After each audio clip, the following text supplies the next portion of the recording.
Racing Matters podcast with Ron Robinson and Sean Travass. Yeah, racing still matters. I'm just not convinced that. Well, we'll come to that a little bit later with the weather and everything going on. Loads of non-runners. I was looking at some from results yesterday or the day before. I can't remember. Non-runner dehydrated. I've not seen that as a reason before. So, yeah. It's no.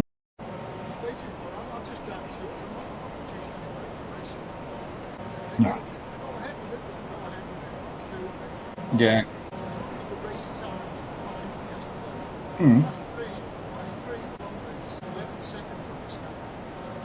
Wow.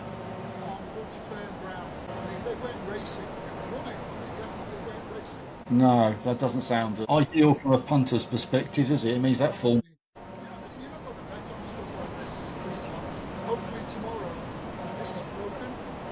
Yeah. I'll apologise in advance for the hat. It's because the shiny head. I don't want to blind anybody watching. I'll apologise in advance if I spontaneously combust.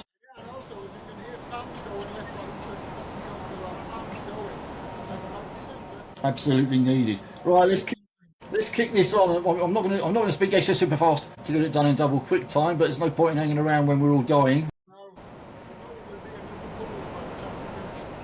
I'd like to point out that we know we have certain listeners, little watchers, whatever you want to call them, who do watch this of an evening with a nice cold can of beer. Oh, you lucky devil!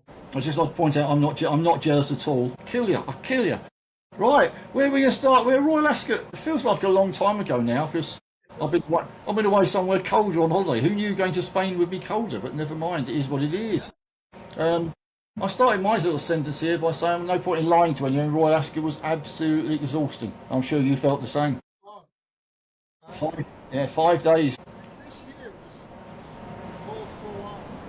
Not just because of COVID-19 issues. Oh dear. Work wasn't saving, foot wasn't loading. I think it was on Tuesday and it's 16-hour day. Ouch. It was heavy. And then some of the results were just Yeah, and I wrote down that I was at the end of my tether by the time I hit, and I mean hit, my final full stop on the keyboard. Bang! That's it. I've done it now. I've had enough. But we started off the way we do. We could go on about this winner and that winner, this loser and that loser. So if memory serves, I've obviously overwritten it with what I've written down myself.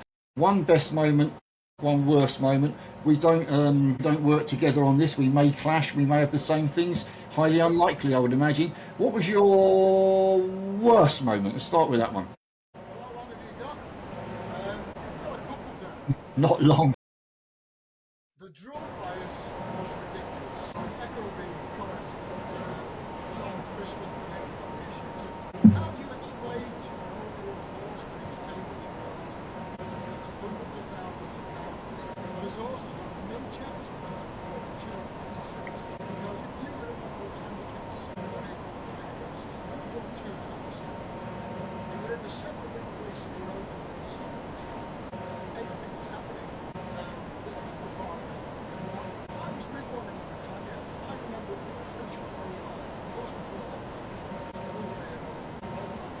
In that second attempt to run, my horse was drawn 18. When I was doing my work in Britannia, I actually wrote down to a serious horse drawn higher. If it had been, it would have won by about a minute. The first 7 holes, 30 run race.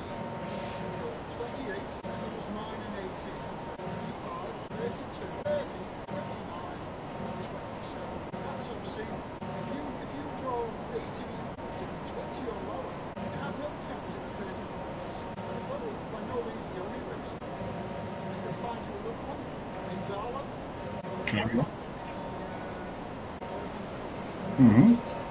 Pendulum stall 8. Won his race on the far side, easily. Came up last to first on the far side, by just over there. But he's only finished third in the race. Winner, and the runner-up, pendulum stall is 28 to 20. 4th, 5th, 6th, pendulum stall is 32, 22, 24. Doubtless I'll find a few more chance with that. They are 2 horses you couldn't get trying to swing.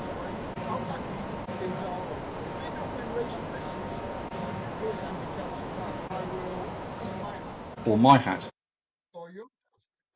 This is why I love doing these podcasts, because sometimes we agree and sometimes we don't. I couldn't disagree anymore. I don't care. I care because my profiling marries up where horses are drawn, potential winners. Yeah. So I have to care. I understand that, and I understand there was a bias there. I understand why Simon Christmas moaned about the bias, but so are we saying that it doesn't matter then at Chester, Ripon, Beverley, Wolverhampton, where the draw is possibly even more relevant than it is at Royal Ascot? So Royal Ascot should be the only meeting of the year where every horse has a fair chance, but every other meeting doesn't matter then. The thing about that is, Ascot's a straight track. Yeah. You've got a straight mile. You could organise that grass to be a level playing field consequence. If you were bothered enough to do it, if you're drawn 13, 14 at Chester, you're already 4 and 6 behind. Yep. We know, every time Chester races, and they do tomorrow, the moment you went around the centre tomorrow, if I work a race at 13, 14, I know 2 or 3 of them, those are where the draw. Every meeting happens without fail. You're taking a £200,000 I think my only issue is that the courses, every race should be treated the same. Harking back to the non-runner issue in the Derby, horses should be treated the same, meetings should be treated the same. They're always biased. The clerk of the course pretty much said there's nothing more he could have done. But the grass was the same. It's just how it drains in certain parts compared to how it drains in other parts. There's not a lot he can do about the actual physical ground.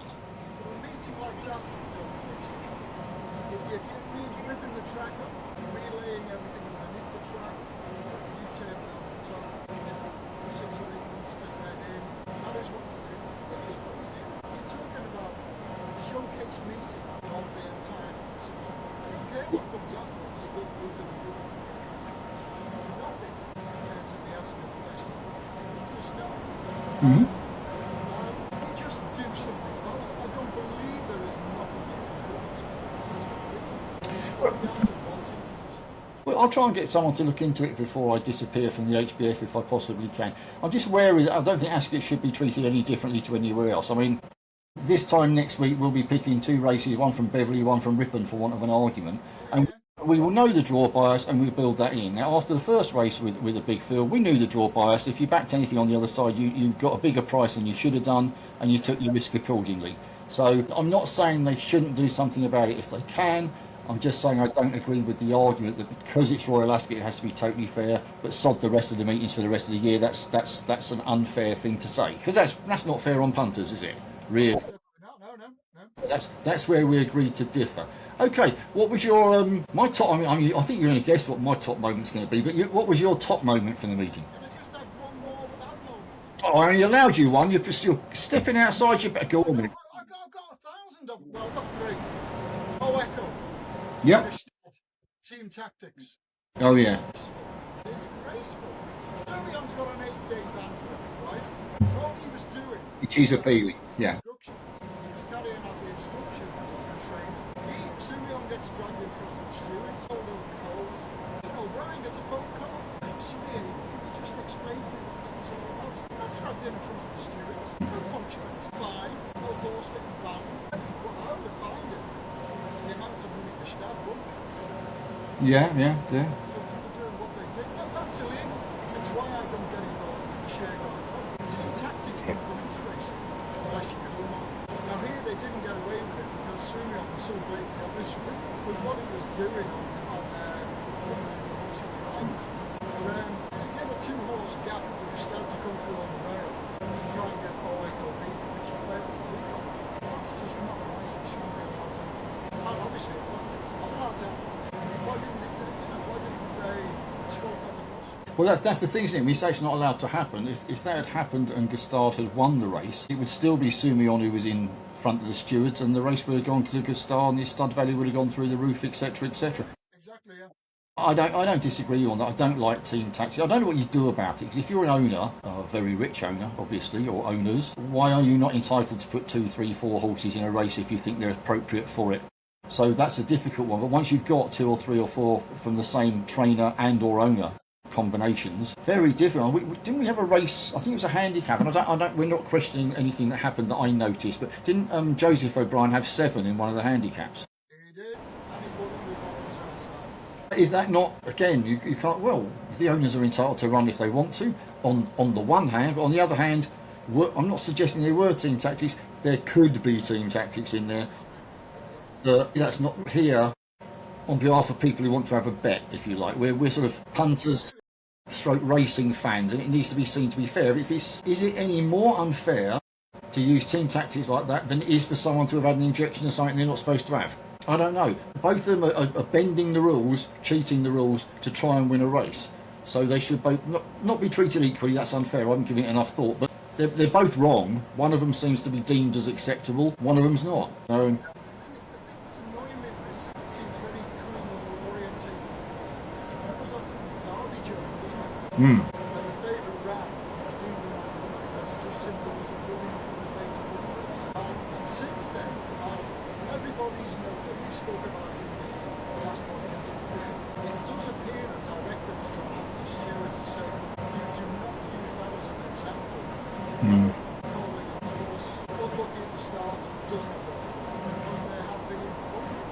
Yeah.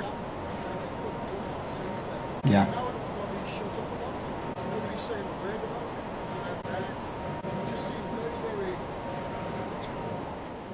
Yeah, it's got to be a level playing field. Ditto with the. I know what you're saying with the draw being level playing field. Again, it's got to be every race is treated the same with every horse and every jockey and every trainer and every piece of equipment, etc., etc. It's all got to be treated the same.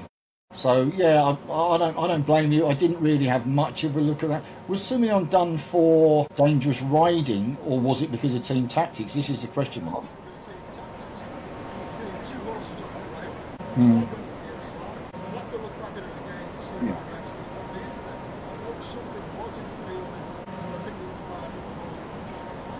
All right, okay.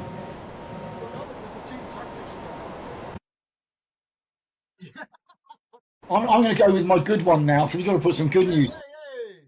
This one sort of slipped. Ron knows what I'm going to say here, I think, because it sort of slipped under the radar. I didn't see massive headlines in the Racing Post. There were things like someone had a £30,000 bet on this horse at 6-4 that they won, and all this sort of thing that went on. You know, there's some big bets get lumped on at Royal Ascot.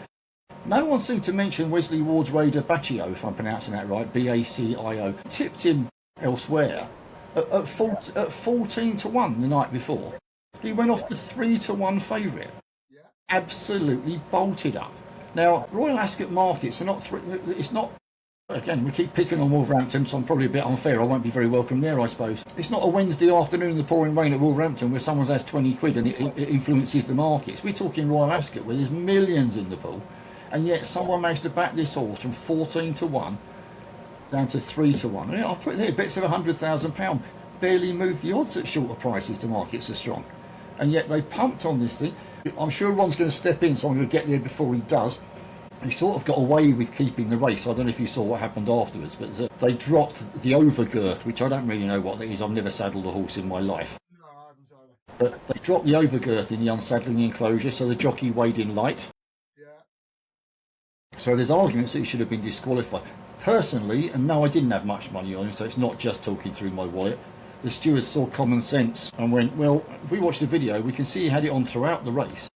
And we can see that it was dropped in the unsaddling enclosure. So we'll go and get it, bring it back to the scales, weigh you with it there. Okay, you're not underweight after all. That, to me, was actual common sense use of the rules. There are people arguing, well, within the rules, he should have been disqualified. Well, it was an accident in the heat of the moment. I don't think it was even the jockey who dropped it. I suspect it was stable lass, whatever, accidentally did so.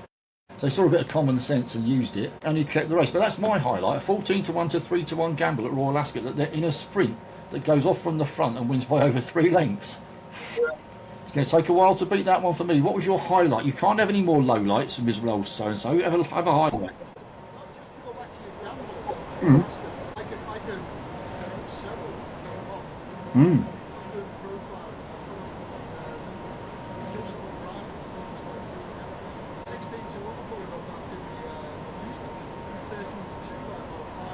Wow.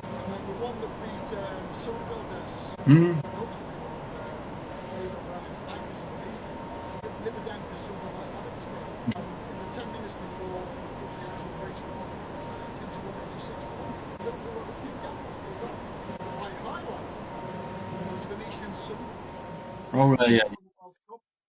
Now, I remember after seeing it win the Haydock, I sent you a message straight away saying, did you just see that? And we discussed it in the podcast. We both put it up as the winner in the podcast. Nothing back to 6 furlongs from a mile. Nothing like couldn't get beat. Mm. And I said to you that message. I said, did you see how the boys won? It was on the fly. Yeah. I just gave it a shot. I said, what is going to beat that? And you said, well, fuck it. You said, I want to see what the shit. So I pulled out this screenshot of the market as it's stood at the moment. And it's a combination. So 14 to 1. Crowd, Abel Bryant, Albert Einstein. straight away. How much of a reason. Yeah. So, I'm not going to say any more about. I'm only buying more garden furniture. It wasn't anything like the one at China. But it did okay, absolutely. And I'll tell you what, the last way I said to you, how cool was that? Because it seems to be something in my head. You That was my I think you were probably riding the horse with more aggression than the jockey was, to be honest with you.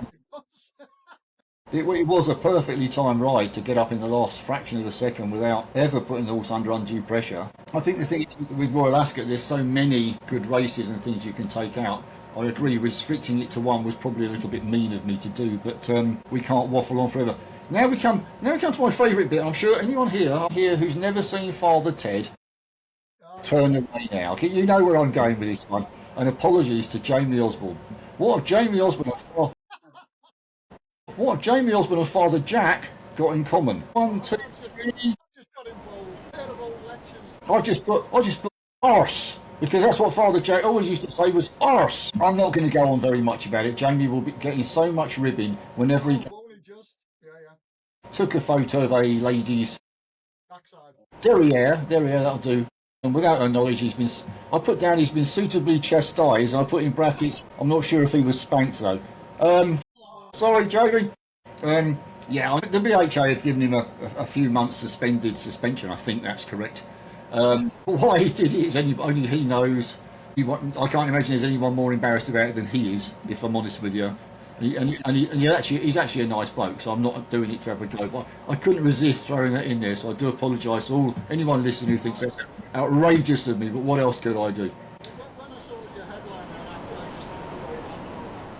just I'm not. Well, I hoped you would. Hopefully, someone else would.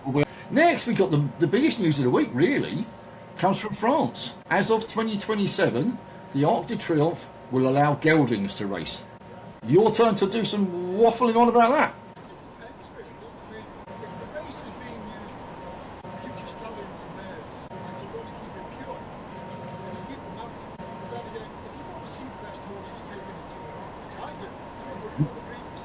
No.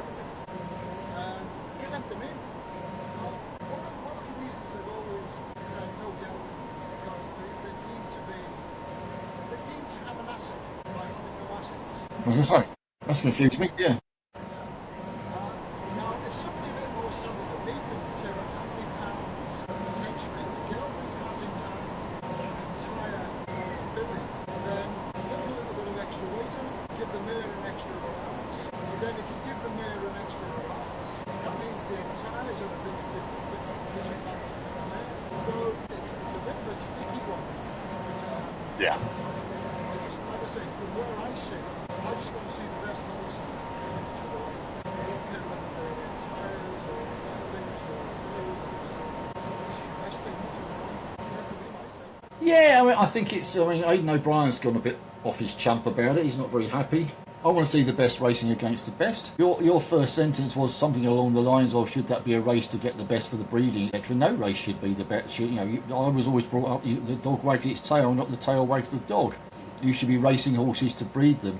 No, sorry, you should be breeding horses to race them, not racing horses to breed them. I'll get that right in the end, second attempt. I think it's the likes of Calandagan and Goliath who've brought this on the French. You have to remember it's an all-age race as well, as opposed to the classics. I looked this up very briefly. It's not something I'm an expert on at all. no Group 1s, and I think it might be Group 2s, or no Group 1s for 2 and 3-year-olds are allowed geldings, full stop, in this country. So you won't see a gelding in a Derby, you won't see a gelding in a 2000 Guineas, etc., etc. Now, should you be racing the best against? Need something to breed the next national hunt. Could be.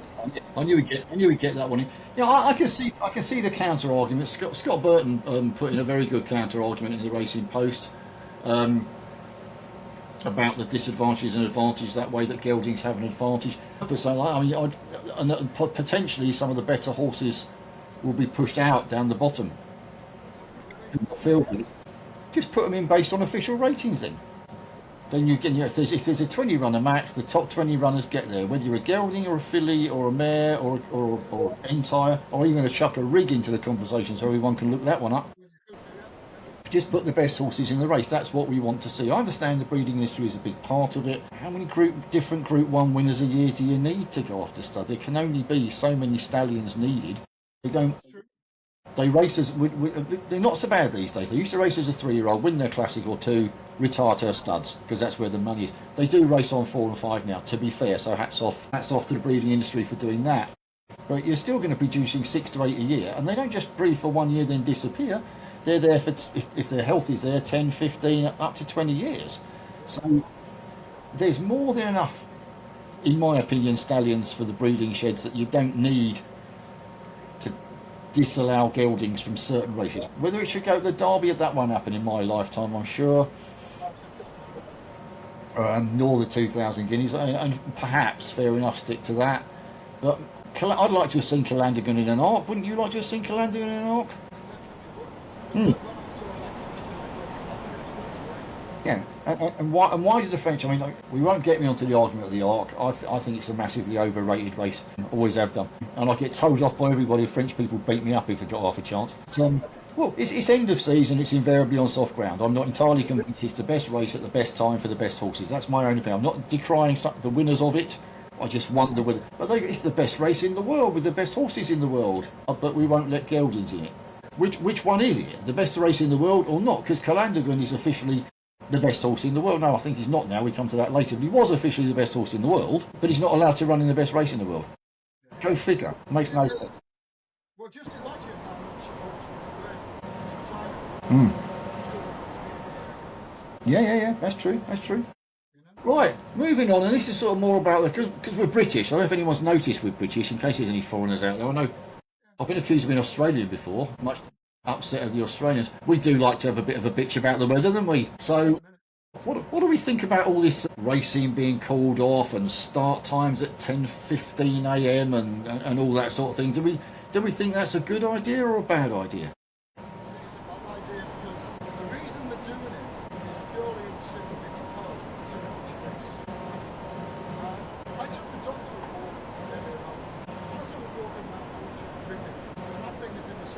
Nice.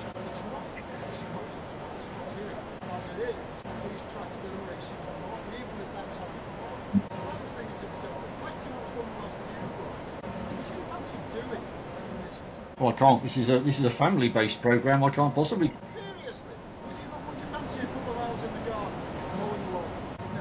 Possibly a beer garden, with a bevy or two watching someone else mowing the lawn. That'd be far more entertaining.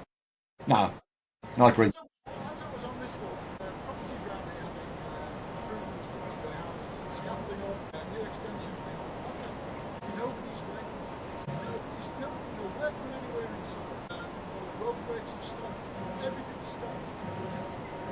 Yeah.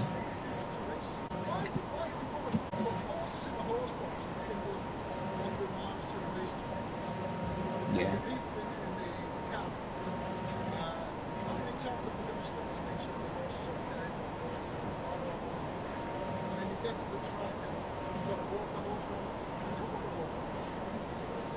No.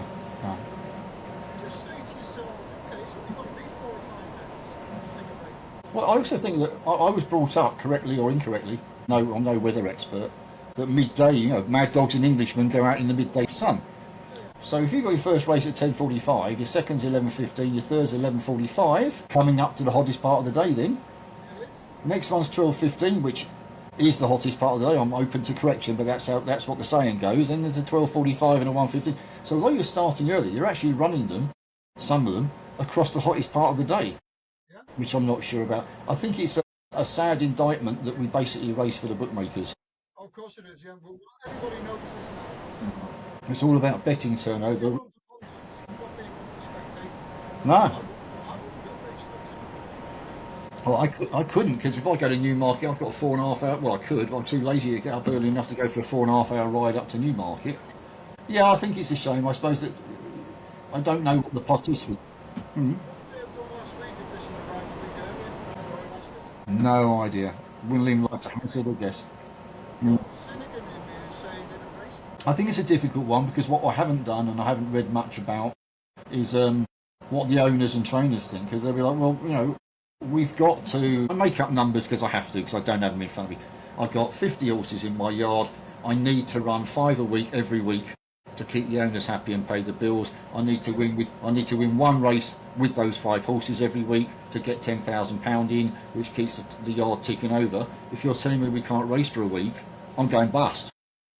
All my owners are pulling out, so I need to race. I haven't really seen their side of things. From the horses' side, I mean, they've done everything. The amount of water they've been chucking on them and ice buckets, etc. Anyone who thinks they don't love their horses is an idiot, quite frankly. They go racing and they will have done everything they can. Hong Kong is always hot, as you can imagine. Well, not always, but the majority of the time. They've got huge fans. I wish I had one on my desk. Huge fans that are blowing moist air onto the unsaddling enclosures constantly for them, because there's no way they race unless it's safe for the horses. So they do everything they can. I'd like to see. This afternoon, you've got Cart Mel racing 205, I think it was. Yeah. They've got a 3-mile, 1 furlong steeplechase midway through the afternoon. And it's got 28, 29 degrees. Yeah, I'm not sure about that. I'm not sure about the National Hunt stuff at all, to be honest with you. But I don't know. I don't know what the weather for. Wait till you see Sunday's meetings then. I can imagine. Two jumps and one of the worst cards I've ever seen from Wolverhampton. Yeah. Yeah, I think it's a shame, and what I'm praying for in this weather, and I haven't seen anything yet, is that no harm comes to any of the horses, because I actually care more about the horses than I do about the betting. That's the gospel truth. But I also care about the sports and its future. And something happens to a horse in this weather when they could have called it off. This is not going to be a good look, is it? Well, the good thing is that when I announced the situation of the race, I got 6 emails within an hour and a half from members saying, just down to I'm not interested, just down to and one complaint from anybody. No. Thank you very much. That's a good one. Now we come on to one that again, I wonder if we're going to have I don't know if we'll have differing opinions, but I've certainly got a quite strong argument on this one, which is why I'll let you go first before I bore everyone to tears. A British handicapper, Dominic Gardner-Hill, who I have a lot of time for and a lot of respect for, has rated Ombudsman 132, making him the best horse in the world, after the 5-year-old beat Oaks winning Mini Hawk by 4 lengths in the Prince of Wales' stakes at Royal Ascot last week. If that's ratified by the international handicappers, that makes him the best horse in the world. Now, I'll let you go first because I've got quite a chunk on this. What I would say is, it's the best horse in the world. It's a trip. Yeah, no. It's always a subjective conversation, this one, because you're going to come to talk about Carling Rising. I'm going to talk about Romantic Warrior. Exactly, yeah. All these race horses at different trips. How do you compare this middle distance or a sprinter? Or even the Gold Cup dinner, which is like this Gold Cup, in top class that makes any. Great race. Or a miler, or a 10 furlong horse, a 7 furlong horse, which you feel no, that's a Christmas trip. Yeah. Sprinter or a miler or a 7 furlong horse. So there must be one of those that is the best in the world. Yep. It's just subjective. I'm going like 7 3 on. It's probably the best in the world. That's his trip. Carling Rising is probably the best horse in the world. His trip. And so on and so on. How do you? We'll agree to differ. That marks him £2 superior to Carling Rising. That's fair enough, as you say. One's a sprinter, one's a 1 1/4 horse. It's subjective, it is comparisons. But it made me sit down and say, well, I was in a bad mood. How jingoistic we all are when it comes to horses. How many times do we read, well, why isn't Carling Rising? coming to Ascot if he's that good? And the answer is because he can earn 4 times as much in every single race back home. Where is Forever Young? Why isn't he at Ascot? Because he can earn 5 times as much going elsewhere as well.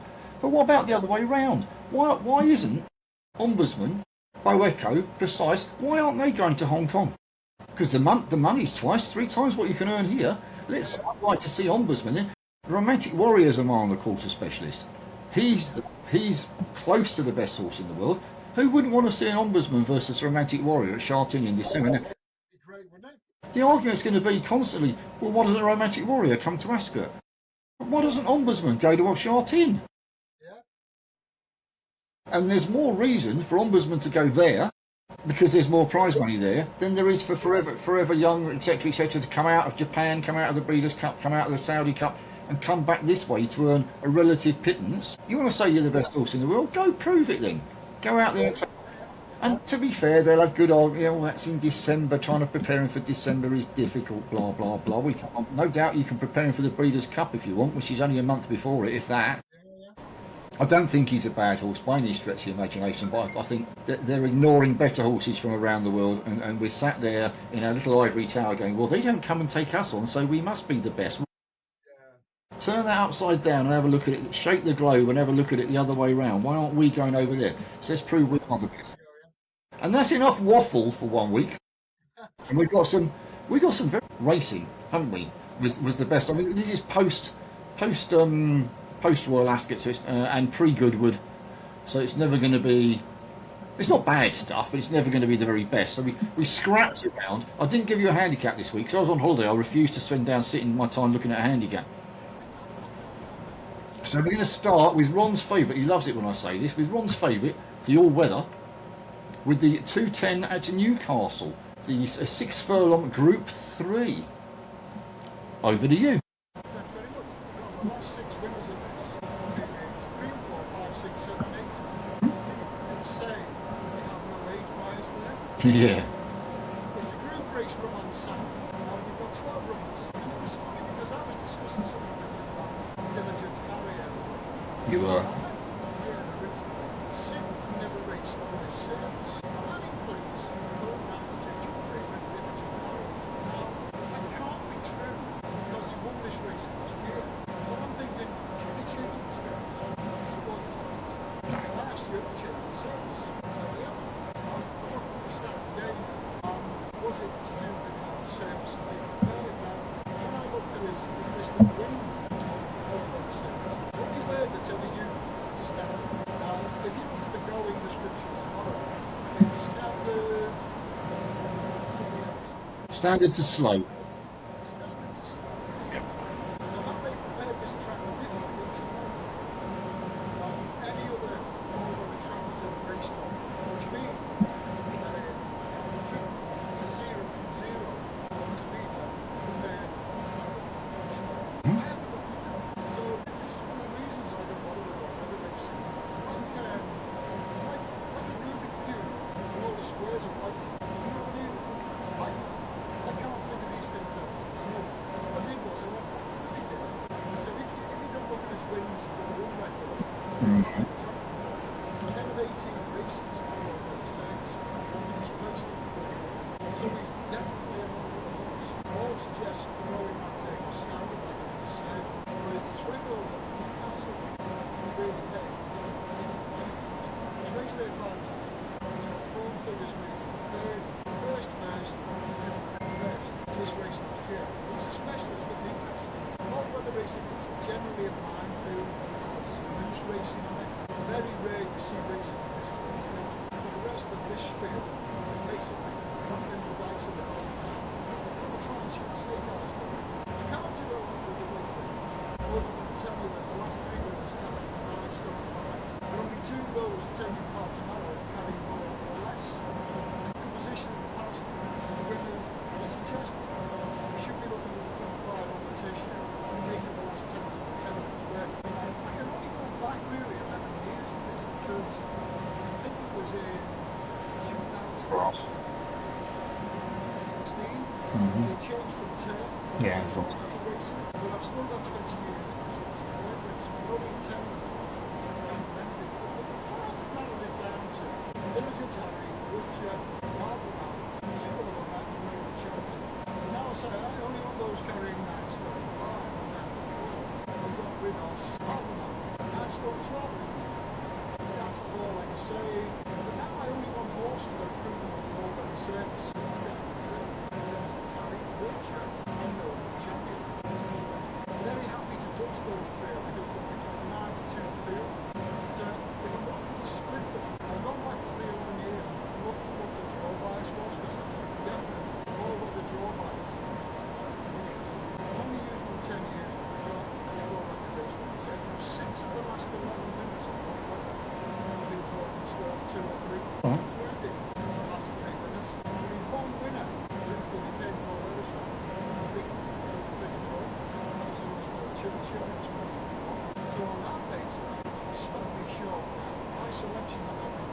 Yeah, I'm not crystal clear on this one. I was discussing the surface beforehand. No. And that's the thing. It says on the going, not on the all weather when you look at the stats. So it's like good to soft. If they bothered with good to soft yielding in patches, that would be different to good to soft sort of thing.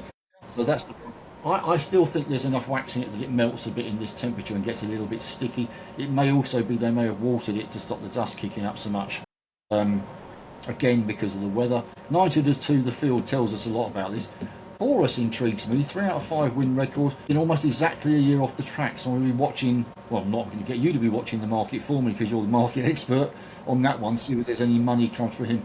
I'm going to back Ed Walker's Noble Champion each way. It's going to be my suggestion here. Ron's guessed it already. Look. Lightly raced 4-year-old son of Lope de Vega. He won a similar race at Ascot last year over a furlong further with ease. Absolutely bolted up. He then pulled up and fractured something. At Goodwood when he lost his action, missed the rest of last season. Turned up again this year at Longchamp, pulled ridiculously hard, and jockey had absolutely no chance with him. Went off like a lunatic, faded late on, finished last of 5. You can put a line through that. Any horse that pulls like that, it's pointless exercise. Interesting though, he led for a long way and he drops back in trip here. Paul Mulrennan rides, if they give him similar front running tactics, but not quite so excessive as in don't go off like a scalded cat, I could see him running a big race here. He was about 7-1, 8-1 when I last looked. I think he's got an each way chance if they can get him to settle. So Noble Champion each way at 210 Newcastle for me, and we move swiftly on where I believe we're going over the Irish Sea to the 215 at the Curragh. We're all going to tell me it's a waste of time, and I'm going to tell him he might be wrong. For you. I can only go with stats. What I'm going to say is this appears to be a good pick. Just 6 juveniles, no age or weapons. I've just got a tissue to wear. In the last 10 years, we've seen the winner from real tissue in 18. The front 2 in the last 5, and 3 winning favourites. 14 of the last 20 winners take the SP, 4-1 short. Normally Confucius is trading. He's about 1-2. He said Confucius. Of course, when I favourite to win the contest section, last week finished 6th. He was only beaten just over left by a stable companion who had actually been Antipode's favourite. I can't find a single reason to take them off with anything in that route. My only concern is the race coming too soon after Royal Ascot because, like another one I'm going to be talking about, next race and the race after, they will train for those races at Royal Ascot. As tomorrow they went behind. We shall find out. We will. I don't disagree with anything you said there. Confucius is heavily odds on, deserves to be honest with you, which is why I'm going to oppose him. Of course. In 4 of the last 5 years, Colin Keane has ridden the winner of this. And he's sitting here on top of a horse called the Halve. Now, he was quite a way behind Confucius at Ascot, but he got checked in his run. Didn't have a chance after that. Now, how much that stopped him getting anywhere near the front 3, take your guess, because that's what you're doing. Once also says a run stop and he stopped. Interesting to me that Connections aren't in the slightest bit bothered about letting him take on the 6th. Why are they letting take him on Confucius again? Not bothered. Why would you come here? Without being rude, I think it's a Group 3, isn't it? There are other races you could wait for, but they don't seem bothered about taking him on. So at 14-1, I put.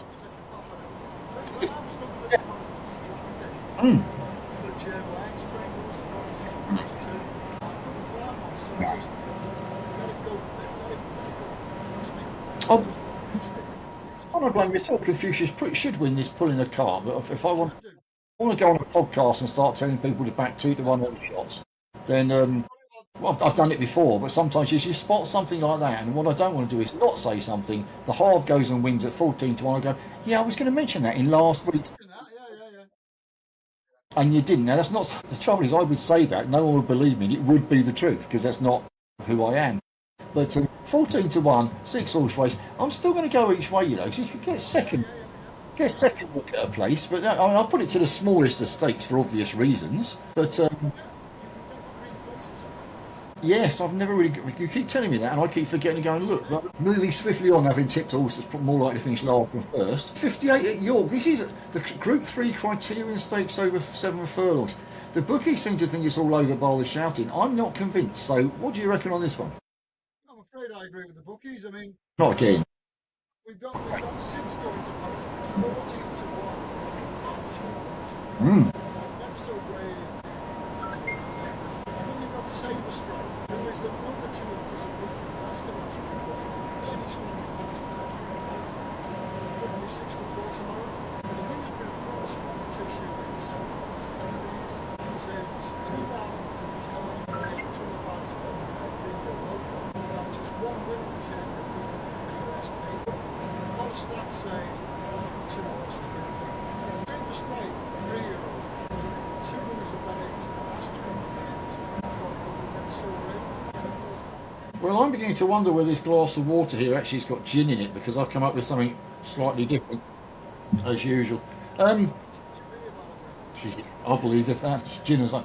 Yeah, Never So Brave heads to the market. He was well beaten after a slow start at Epsom early in the month. He needs to do more to win this, as far as I'm concerned. Sabre Strike is best in at the weights because of his 3-year-old allowances, but he was beaten just as far at Ascot with very few excuses I could see. And quite frankly, none of them make a lot of appeal from a betting perspective. Has a first-time tongue tie on. That's not a guarantee. That doesn't mean the horse will improve. It doesn't mean the horse won't improve. Lest we forget, he won the Sussex Stakes at Goodwood, which is a Group 1, at odds of 150 to 1. No, I didn't back him. Or I'll be on my yacht phoning this in. I wouldn't if I'd have backed him at 150 to 1. He's not got anywhere near that level since. I'll accept that. But I say, first-time tongue tie, 14 to 1. If that tongue tie gets him back to his Goodwood form, he's alive. Nothing outstanding. No, it was the case. I just thought Kirat should be a shorter price than that. Do I think he's the likeliest winner? Probably not. But I'm not convinced any of them. One of them's got to win it, and I'm not sure which one it is. So at 14 to 1, I think Kirat is potentially the value call. So I'm going to go each way again. It's one of those days. And no, it isn't really gin, by the way. I was joking. Kirat each way, it's vodka. Kirat each way at 14 to 1 in a 258 at York, and we move on.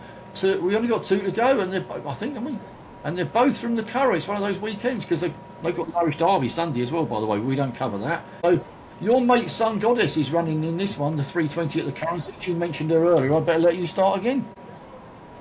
Two early stud stakes. 8 goes to most of the game. You've got 1 to 2 favourites. 3 by O'Brien, written by Sun Goddess. Who ran second in the Alpine State. Being sent to to win that. Is considered what she was to be their 1,000 winners for next year. I think she just ran into one of those too early on. Discussing the gambles and the development Ascot this year. This one would be quite almost an 8 Tango, which was smashed into the boards, 10 minutes before the race. Yards from home, some got some dollars in the race win. He just came out of the clouds. Easily, I can't wait for this. Is that all right? When they were interviewing Jockey say we went down to my birthday to Moscow to be beating all the horses. I'm not going to name the horses that she got beaten. They were his exact words. She was beating them easily. He said, I knew I was going to come here and win it. I think we should have known that 10 minutes before the off. Yeah, that's true. Hindsight's a wonderful thing. It's the same thing can be said before this one. Is the race coming too soon? They will have both been trained for this week. Yeah. The fact is, that's not something they know. You only know it after the race. If these horses don't get themselves stuck. You can only run with some colours here. Yeah. I'm more a team victory in the last 4 years in advance. They've won in 7 of the last 10 years as well. So it's a race they target. Some goddess, maybe Pretty much what Ron said from me for this one. I've gone looking for an alternative, and truth is I can't find one. The form is there for all to see. Won and maiden by 5 lengths over course and distance, which is never a bad thing. Only time will tell, but I think she ran into a very special filly, which is pretty much what you just said when going under Telebatango on the Albany Stakes. It's the best old form on offer. I'm almost repeating what you said. If there's a slight negative, then it's the 8-day turnaround between contests, which she looks a class above with a clear run. She ought to win this before stepping back up into better contests. That's my view. Do I want to tip an odds on? No. Can I find an alternative in this case? No. So we'll move swiftly on from that one to the last one, 355 at the Curragh. This is my race of the weekend as far as I'm concerned. But after you. Well, I thought that as well. honestly, it's a decent sized field. We've got 10 dollars in the race. Yeah. Charlie Johnson at 50 hours. Oh, you know. All I need here is for the roots to be correct. One horse that has impressed me most this season is Thunder On. She won the Oaks in a canter. Hit from last. I mean, stunning last. Hit them up coming up the home straight. Walked away from the rest of the field. What I should like by about 2 or 3 lengths. The second horse was about 6 lengths ahead of the third. And I said to the day, I said, yeah, listen, we just see that. Yeah. You know, and I'm thinking, can you believe it? Do you know what I mean? Yeah. The runner-up has since been battered by the Royals, isn't it? Yeah. And it could be that the 3-year-old fillies are very, very average. Third horse on the Oaks played the absolute business. And this is an all-age race. Three pros just don't have a great record in it. They've only had 2 winning in the last 10 years, 6 in the last 20. They're looking to take the money home. The question is, with what? She should be 3 pounds superior to the second phase, which is not really straight. And that mare is going to give 12 pounds. That's a possibility. Find out. One horse in the last 20 years has won this in the price. Do you know what I want to do? I want to look straight to place for this race. It all depends on whether that form of action is true. The ground was bad, the corners on the other side. The second horse did an absolute mullet. Is a rating right. I'll lose money here if I'm wrong. In my favour in the record is the record of UK race trains. In the last 18 years we've won 9, and it's only been 8 or 9 scored in the UK basket. He's won 5 in the last 19 years. We've got a great record in the race. I'm going to say the Oaks is overrated. Strange. Makes me brave. Well, we only know after the race whether that was brave or sage thinking, don't we? I think it's an interesting race. I think it's very brave of Joseph O'Brien to send Thundering On against the older horses this early in the season. So do I. If you won an each way, you bet you could do a lot worse than Beautify. Aidan O'Brien's record in the race, as you said, is sublime. Yeah. On breeding, actually I did write it down, she's a daughter of Wootton Bassett out of a Dan Silly mare. So the step up from a mile to 10 furlongs may well bring plenty of improvement. I wouldn't be surprised. She was behind Precise in the Irish 2000 guineas, sorry, in the Irish 1000 guineas. But I would not be surprised if the 10 furlongs here sees her in a very different light. Yeah. Don't be shocked by that. I shall be gutted if Thundering On doesn't win. Not because of financial interest, purely because she was the most impressive winner of a classic I've seen for years. Not the distance they win by, just how she won it. She was sort of hands and heels, just cantering along like I said last time, like some kind of Harry Enfield sketch. Good afternoon, everybody. Okay, right. Can I go past now? Thank you. Let out an inch of rain. God, they're running her here undoubtedly, sadly, because the breeding industry sees a mile and a half as way too much stamina. So if she can get a Group 1 over 10 furlongs, that shows more speed.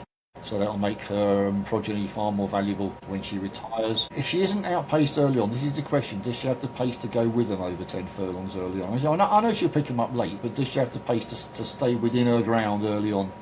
It'll be interesting to see how the others play it, because normally in a race like this you'd expect to see 1 or 2 going off hell for leather to try and test the stamina of the milers, like Beautify, who's stepping up to a mile and 2. Will they dare do that when they've got an Oaks win in the field? He'll be going, well, thank you very much. If you go off at a suicidal pace, this suits me down to the ground. I'll just pick you off late on, not a problem. So tactics could be really interesting here as to how they play it. I don't know. But Thundering On for me. I won't desert her till she's done something wrong. I just wanted to believe the obvious.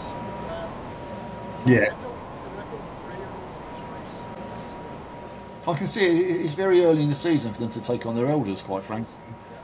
So I am surprised, but they must think... I'd like her to be as good as I thought she looked at Epsom, I suppose. That's what I'm really saying. And we don't know how good she is. She could do no more, as we've said about previous winners in all sorts of quality races, be it Group 1s or be it Class 6s. You can do no more than beat what's put in front of you. And she did that with ease. So although I accept the form line doesn't look all that good, and that is what we have to use for future races, that's how we both work, that's how it is. She can do no more than counter pass them and leave them like they're standing still. So if she takes to what... It's good ground, I think, at the Curragh, so it's not that fast, from what I understand. So good ground should suit her perfectly. Almost suit her down to the ground, but that doesn't work very well. The ground should suit her. Yep, Thundering On for me, 355 at the Curragh, the pretty Polly Stakes. And we move on to the finale, the grand finale. It's not really, Jim. Something for the weekend, sir. Yeah, well, just want to say, got to the colour, but the 3 odds-on shots that we mentioned, cross your fingers, that's what, Confucius, Sun Goddess, Yep. Thundering on, I think. well, no, I'm on for the double, sorry, you've got Thundering on. Yeah. And Sun Goddess, a little double, if they're as good as they're supposed to be, they're all. Yeah, and I'm going to go as Ron just guessed. I'm going for Thundering On because I think I like to see good horses. Sadly, not every decision I make is based around well, that's the best value or that's the best price. I try to, but do you know what? I actually love the horses as well, and I love the racing. And when you see a horse like that, I think, do you know what? I wanted to win. Even if I'd had a bet on something else, I'd still wanted to win, which is a bit naive, I suppose. But do you know what I mean? It's just like for the good of the sport. Right, so we'll end there. Yeah, we need the next enable. I think I described her as after the Oaks.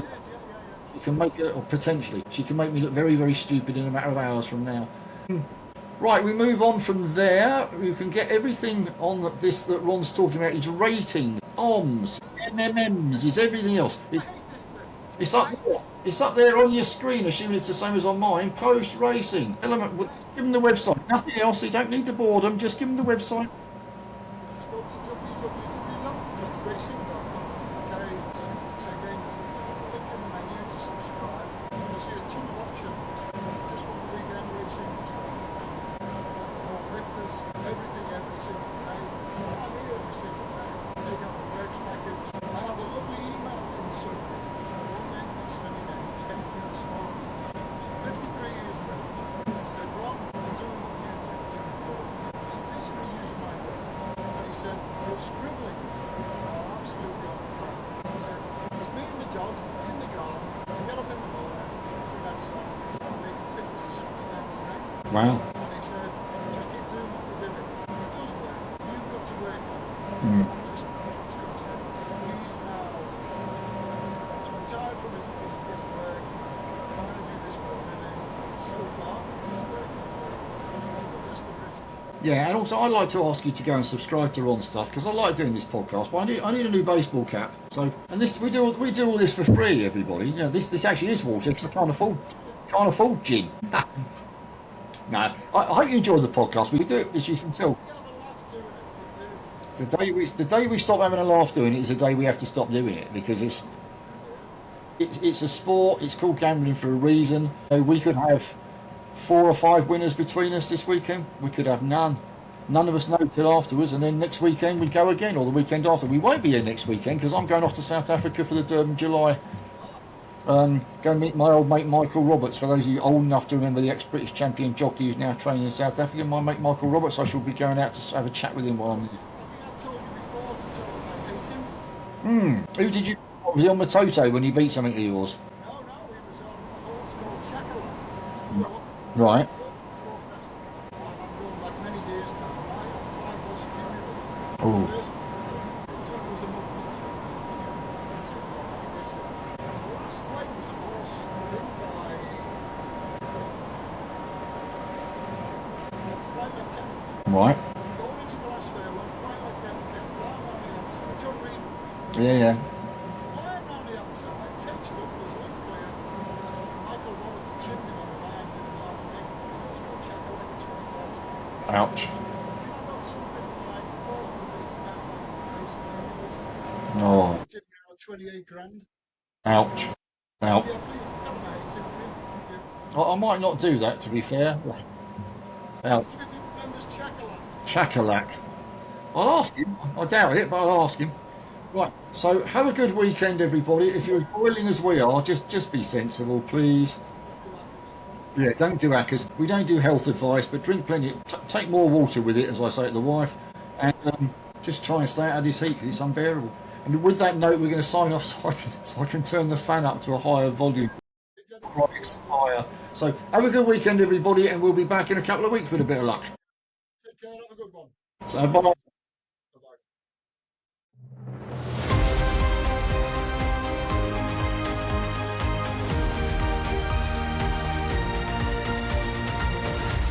The Racing Matters Podcast with Ron Robinson and Sean Travass.